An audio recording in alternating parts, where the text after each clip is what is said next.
Parler des automobilistes, hein? Souvent quand on voit une autopatrouille, les gens ont tendance à lever un peu le pied. Andy, à Montréal, il va falloir faire attention. On pourrait être surveillé des airs aussi. Ben, les drones, Philippe Vincent, Ah ouais? La popularité des drones, on s'en sert pourquoi? Pour les films, pour les reportages, tout simplement pour le plaisir. Ben, au SPVM, on s'en sert et depuis un moment là, pour différentes opérations, des opérations spéciales.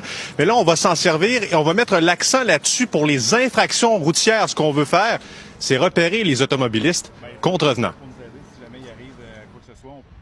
Des drones pour surveiller les automobilistes. C'est maintenant une réalité.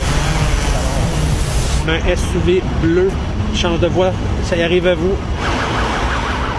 inversez parce que vous étiez dans une voie d'obligation de tourner à gauche, et vous avez continué tout droit. À Saint-Michel, le SPVM mène ce matin l'une de ses premières opérations du genre. Ce matin, on s'installe au coin de Saint-Michel et de la 40 pour venir travailler une intersection là, qui est problématique, là, qui est accidentogène là, chez nous. L'aménagement de l'intersection là, ne nous permet pas là, de le travailler là, au sol avec des véhicules ou des policiers.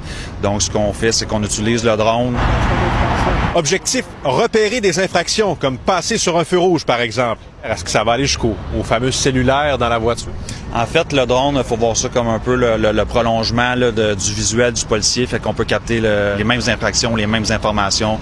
Puis oui, ultimement, on peut aller jusque dans l'habitacle du véhicule. Un outil technologique que les policiers comptent utiliser de plus en plus aussi pour gérer le trafic et intervenir plus rapidement en cas d'incident. On s'est inspiré là, du corps de police de Gatineau, là, chez qui on est allé observer qu'est-ce qu'il faisait.